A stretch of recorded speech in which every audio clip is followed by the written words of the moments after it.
The film starts with Edgar, who puts something inside a van that is parked near a missing persons poster. He then starts driving, and we can see that his hand is injured. He drives through country roads while eating gummy bears and listening to some music. He eventually parks his car near some train tracks and grabs a bunch of phones, a piece of rope, and a gun from the back of his van. He then enters a giant warehouse, and while he's walking through complete darkness, Nell wakes up inside a well-lit room. She looks around and notices the number 9 painted on one of the walls. She can also see a giant metal door, and after helping a beetle, she decides to get up. She's feeling weak as she wobbles towards the door and tries to open it, but it's locked. After slamming the metal door and screaming for help, she turns around to notice a clock that has just started behind her. She can also see the rope in one of the corners, and underneath it, she finds her phone. After thanking her lucky stars, she calls 911, but unsurprisingly, the phone doesn't have a SIM card. This is a big setback, but she doesn't lose hope and starts looking around to find a way to get out of that room. When she doesn't find anything, she starts checking the length of the rope, and this is when she spots something horrifying. There's dried blood on the floor. Nell is looking at it when she notices the glass window above her. She can see the stars on the other side of it, and the window is attached to a latch. Nell makes multiple attempts to grab the latch, but no matter how high she jumps, it's just out of her reach. After failing miserably, she starts to scream at her captor to let her go, but just then a green light comes on inside the room, which scares Nell a lot. She gets back up and starts looking through the phone. She finds no saved contacts, but while looking at herself through the camera, she finds the number 9 printed on her shirt. She then opens the gallery, and some pictures of a beach make her happy.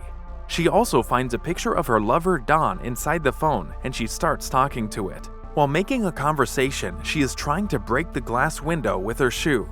After a bunch of failed attempts, she remembers that Don left her. This thought makes her mad, and she sends the phone flying into the wall. To her surprise, the phone gets stuck in the wall, and Nell has to stop the music that's playing on it. She realizes that she's looking at drywall, so she starts to widen the hole, but she stops after seeing a concrete wall on the other side of the hole. She's wondering what to do next when the clock reaches the 15-minute mark and the lights go out inside the room.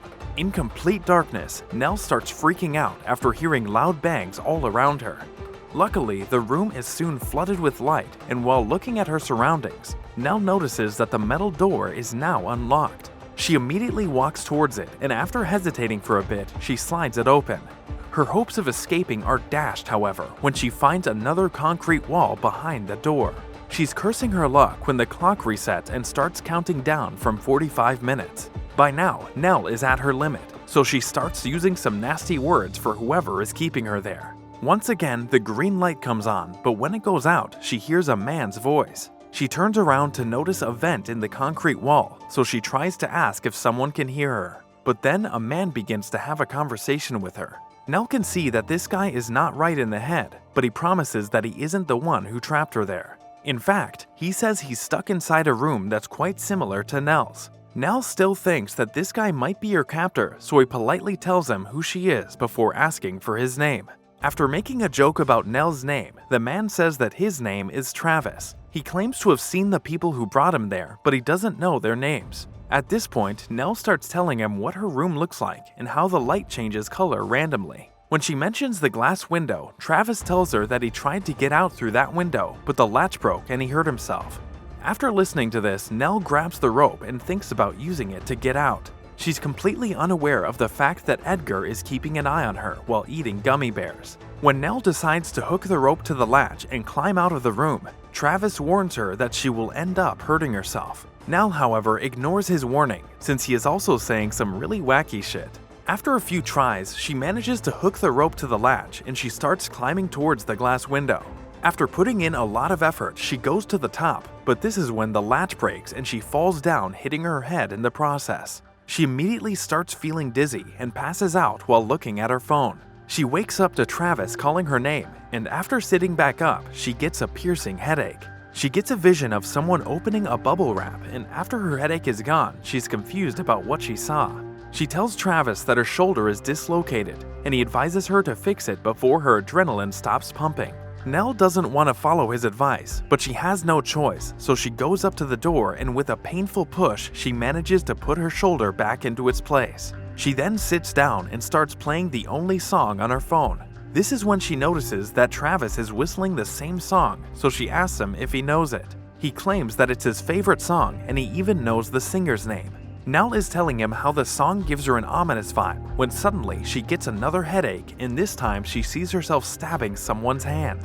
She's scared by what she saw, but she's also mad and she angrily asks Travis what happens when the clock gets to 0. He tells her that the lights go out, but this is all he knows.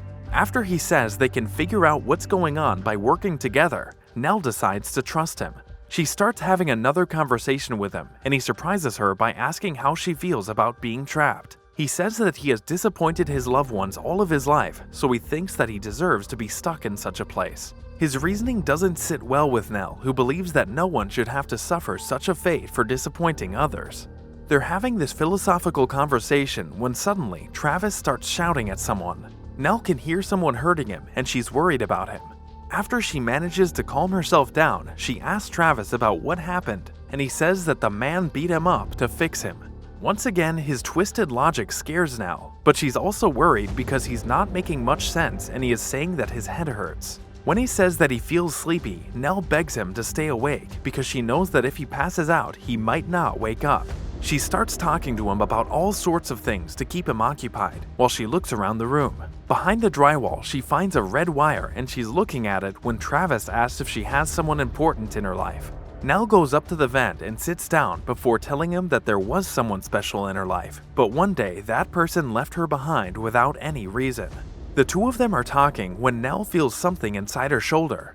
After checking it, she realizes that her captor has implanted something under her skin. Travis also claims to have something implanted in his leg, and Nell wonders what it may be. After realizing that she's running out of time, she decides to open the vent by using the broken latch. She is trying to keep Travis awake as she opens the screws around the vent one by one. She's making good progress, but her makeshift tool breaks down before she can open the last screw. She doesn't lose hope, however, and opens the vent cover by using brute force. After finally finding some hope, she asks Travis to open the vent from his side as well. While he's busy opening the screws, Nell goes to inspect the wire that she found earlier. She starts pulling on it, and she can see that it's leading towards the roof. When it gets stuck, she pulls the wire as hard as she can and finds a small camera attached to the end of it. She's surprised and shows the camera to Travis through the vent before destroying it. This cuts the stream to one of the screens in front of Edgar. While he's observing the situation, Nell decides to enter the vent from her side, but she soon realizes that she's not gonna fit in there. With no other options, she once again dislocates her shoulder, which allows her to crawl into the vent. After dragging herself for a while, she reaches the midpoint, and this is where she finds a green laser in her path. When she tries to touch it, a siren goes off in her room and a yellow light comes on. She gets out of the vent, but she's having another headache, and this time in her vision, she sees her hands covered in blood. After collecting herself, she talks to Travis, who's really freaking out at this point.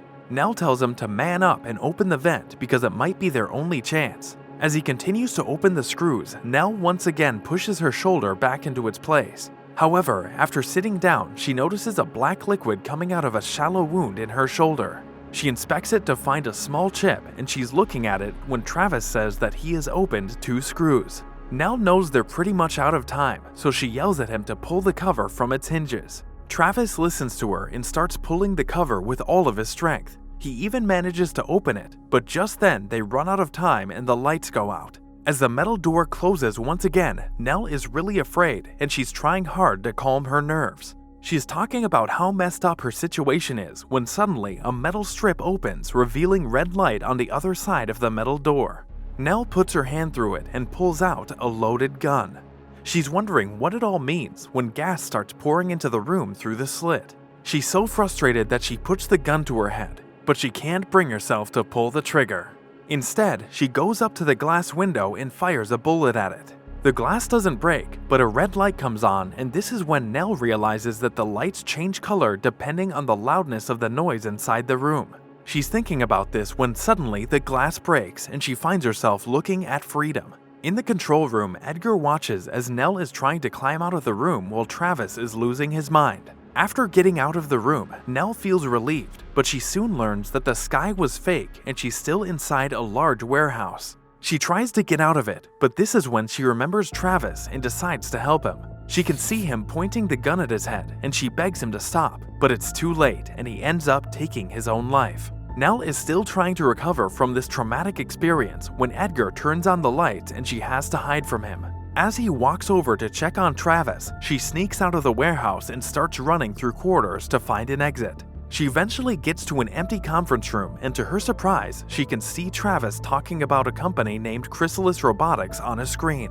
He's explaining how the company is making humanoid robots that can't be distinguished from real human beings. His words annoy Nell, so she breaks the screen and leaves the room. But outside, she finds a picture of Dawn, who is supposedly the founder of Chrysalis Robotics. She's looking at this picture when a girl who looks exactly like her comes there with some people who are apparently getting a company tour. While her doppelganger seems unfazed, Nell is extremely confused. But before she can find an answer, Edgar gets there. After looking at him, Nell gets another headache and sees Edgar opening some bubble wrap around her. The vision disturbs her so much that she tries to shoot Edgar, but the gun is empty. He then pushes the power button to shut her down, and after a while, she wakes up on a beautiful beach. The place is making Nell feel so much better, but once again her relief is cut short when Edgar gets there. Through these questions, Nell figures out that she's actually a prototype and Travis is conducting tests on her to make her more human.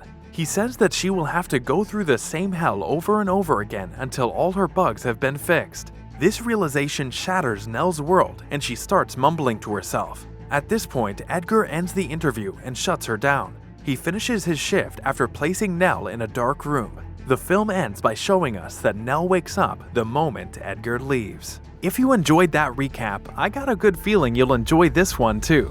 Click on the video on your screen for more.